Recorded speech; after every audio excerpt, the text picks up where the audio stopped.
नमस्कार, मैं PC Joshi, neurotherapist और कायोप्रैक्टर। आज मैं आपको कुछ ऐसी बीमारी बताने जा रहा हूँ जो कि सिर्फ अनडाइजेस्टेड फूड इन स्टूल्स की वजह से होती है।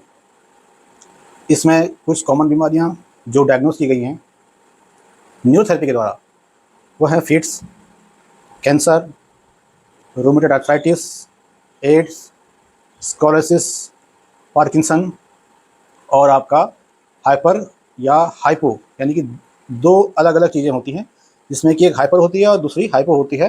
वो हाइपर या हाइपोथायराइडिज्म जिसे हम कहते हैं। जो अगली बीमारी आती है, स्किन की प्रॉब्लम आ जाती है।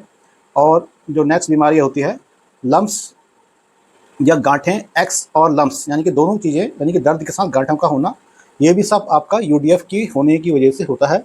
अब यूडीएफ क्या है? अनडाइजेस्टेड फूड इन स्टूल, यानी कि जो आपका मोशन है उसमें अनपचा सा खाना आ रहा है, यानी कि जो आप खाना खा रहे हैं वो पूरी तरीके से पच के नहीं आ रहा है, तो उससे हम यूडीएफ कहते हैं, अनडाइजेस्टेड फूड इन स्टूल कह देते हैं।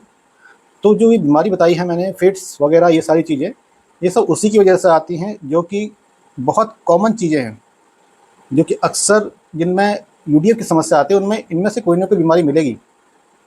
और ज़्यादा दिक्कत हो तो कैल्शियम, विटामिन का कमी, शरीर में थकान, कमज़ोरी, ये सारी चीज़ें होंगी और व्यक्ति परेशान हो जाएगा, क्योंकि उसका बॉडी बैलेंस बिगड़ा हुआ रहता है और उसको खाने की चीज़ जो भी वो खाता पचता नहीं है। रिपोर्ट में जब भी रिपोर्ट कराते हैं तो रिपोर्ट में कुछ आता नहीं है, तो इसका कारण वही है कि आपका पेट ठीक नहीं है। जैसे जब भी कोई पेशेंट हमारे पास आता है तो पहले हम उसका पेट ही ठीक करते हैं, क्योंकि 80% रोगों की जड़ पेट ही है, और पेट जब ठीक करते हैं उसके बाद बाकी बीमारियों पे काम करते हैं। कभी कभार कुछ केसेस में ऐसा होता है कि व्यक्ति को बहुत जल्दी होती है, तो वो यही चाहता है कि पहले जो उसका मेन मुद्दा है उसे ख़त्म कर दिया जाए। क्योंकि अगर हम पहले मेन मुद्दा, यानी कि जो बीमारी है, मान लो किसी को फ्रोजन शोल्डर है या किसी को गैस की प्रॉब्लम है, पहले अगर हम केवल गैस ही गैस खत्म कर करेंगे या फ्रोजन शोल्डर ठीक करेंगे तो उसकी बाकी बीमारियाँ वैसी रह जाएंगी और जो कुछ समय के बाद में वापस आ जाएंगी। तो जब हम पूरे डाइजेस्टिव सिस्टम पे काम करते हैं तो धीरे धीरे करके जब सिस्टम सुधरता है तो उसको विटामिन, मिनरल्स और blood circulation, acid alkali balance करके जब हम उसको ठीक करते हैं तो धीरे धीरे करके समय के साथ 100% ठीक हो जाता है। हाँ, कभी कभार मान लीजिए किसी को स्लिप डिस्क की बीमारी है, उसको हम ठीक कर रहे हैं, लेकिन उसके लिए भी कभी ज़्यादातर हम पेट ही ठीक करते हैं पहले। जब पेट ठीक होता है तो बाकी चीज़ों में आपकी बॉडी को विटामिन, मिनरल्स, कैल्शियम का एब्जॉर्प्शन होना शुरू हो जाता है। जो कमियां होती हैं वो पूर्ति हो जाती है, जिससे आपके शरीर को ताकत मिलती है।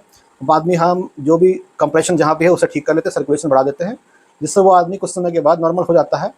किसी किसी केस में ये देखा गया है कि व्यक्ति के पास ऐसा कुछ काम होता है कि जिसमें वो कुछ चीज़ें चढ़ता या उतरता है, तो उसमें उसको वो काम करने पड़ते हैं मजबूरनवश, जिसकी वजह से उसको दिक्कतें आती हैं। जब वो दिक्कतें आती हैं तो वो स्लिप डिस्क का पेशेंट फिर और परेशान हो जाता है, क्योंकि वो पहले से ही हम उसको रेस्ट करने के लिए कहते हैं, लेकिन वो रेस्ट नहीं कर पाता व्यस्तता की वजह से। और जब वो ये चीज़ें नहीं कर पाता तो ऐसी भी स्थिति आती है कि उसको फिर ऑपरेशन कराना पड़ता है, और ऑपरेशन के बाद ही वो चीज़ें ठीक नहीं होती हैं। कुछ समय तक तो ये फील होता है कि आदमी को लगता है कि मैं ठीक हूँ, लेकिन फिर वही चीज़ें दोबारा से होनी शुरू हो जाती हैं, यानी कि 1-1.5 साल वो चलता है, 1-1.5 साल के बाद वो फिर से चीज़ें प्रॉब्लम होनी शुरू हो जाती हैं।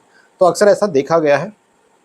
लेकिन अगर हम किसी का यूडीएफ ठीक करें, यानी कि उसका पेट ठीक करें, तो वो चीज़ें काफ़ी हद तक कम हो जाती हैं। यानी कि जो क्योर शब्द है उसे हम कह सकते हैं कि ये आदमी क्योर हो गया, यानी कि हम जिसको आज ट्रीटमेंट दे रहे हैं वो अगले 10 से 12 साल तक बिल्कुल फिट रहता है, और हम 10 से 12 साल बाद भी उसको कॉल करें तो वो 100% ठीक रहता है। तो इससे हम क्योर शब्द की परिभाषा में लेते हैं। आशा करता हूँ मेरे द्वारा जो दी गई जानकारी है यूडीएफ की समस्या के संबंध में, और थोड़ा-सा और उसको डिटेलिंग से थोड़ा-सा समझाने के चक्कर में, जो मैंने भी आपको ये अभी डिटेल बताई है, अगर आप समझ गए हैं तो आपको ये वीडियो ज़रूर पसंद आया होगा। तो ये जो जानकारी दी गई है वो अपने लोगों तक पहुँचाएँ और अपने सगे-संबंधियों तक पहुँचाएँ, और अधिकतम लोग इससे फ़ायदा उठा पाएँ। तो